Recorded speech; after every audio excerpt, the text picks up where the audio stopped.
Joining us is the Shadow Treasurer Angus Taylor. Angus, it is good as always to see you this morning. Let's start with this positive news, perhaps, that our winemakers might finally be catching a lucky break when it comes to China. Are you hopeful for them? Are you expecting that they might wind back these tariffs?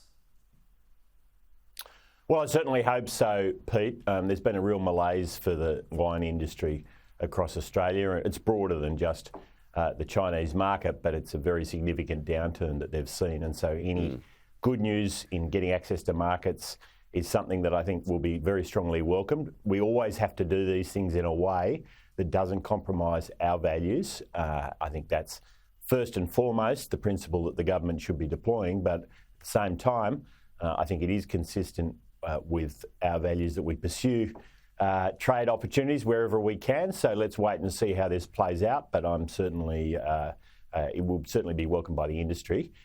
This is achieved. Yep. It will do. All right, now the government embarrassed again on detainees, Angus, but it's claimed this morning that that's because of an Abbott-era law that somehow voided the current government's changes. Is that so?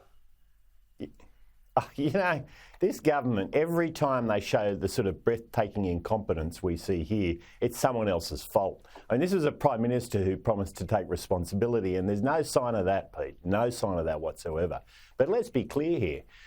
They bungled the visas for these detainees, these 149 detainees that went out. 10 of them breached their visa conditions, and so they weren't able to re-detain them. I mean, this is breathtaking incompetence for a minister that has done this time and time and time and time again. Look, at some point, pattern recognition sets in here, Pete, and you say, this guy's just hopeless.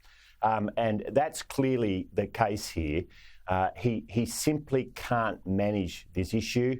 He's showing his incompetence time and time and time again. Right. The government needs to sort this out, take responsibility, fix the situation, and deal with an issue which is being incredibly distressing for many people who have seen detainees released who have breached or did terrible things in the past, which, of course, is completely unacceptable. All right, let's go on to energy. And it extends from your previous portfolio, Angus. Peter Dutton to offer incentive packages reportedly this morning for communities to embrace nuclear. Could you give us an idea of what sort of incentives that you might be considering?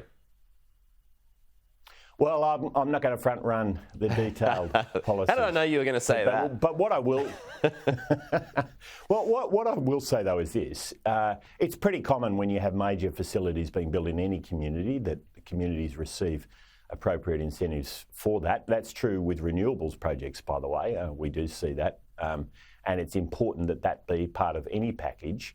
It's got to be good for the local community as well as good for Australia, and I think that absolutely can be the case.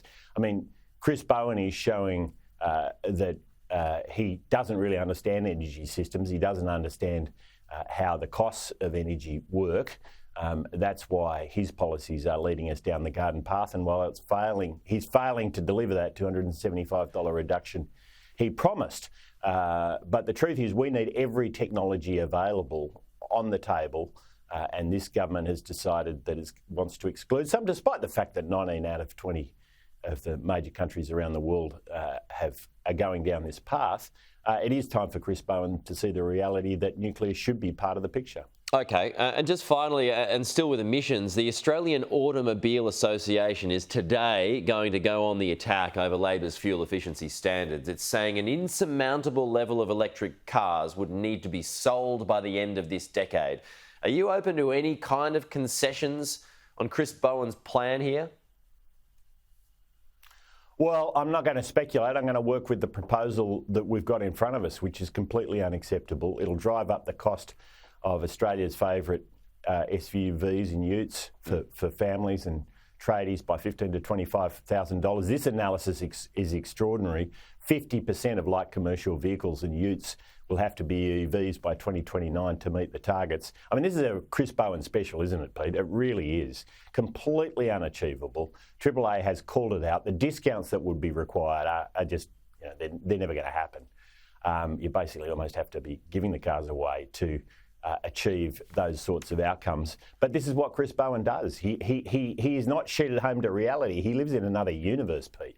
And it's really showing in the analysis that's been done here by the Centre for Independent Economics. Just finally, Angus, just on this GST carve-up, you're a New South Welshman. Has it received a raw deal when it comes to these GST payments?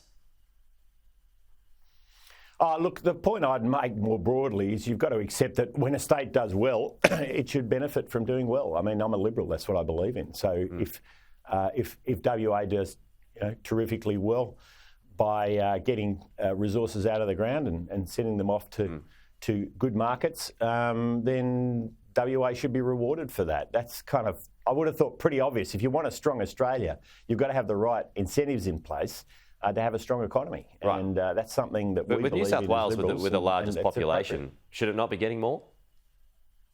Well, look, Daniel Mookhey is carrying on about this like a pork chop. And let me tell you, he just can't balance his budget. He should just balance his budget. Like every Labor treasurer, though, they love to spend money. And he's no doubt, well, he is. He's spending lots of money and so he can't balance his budget. Well, mate, do your work.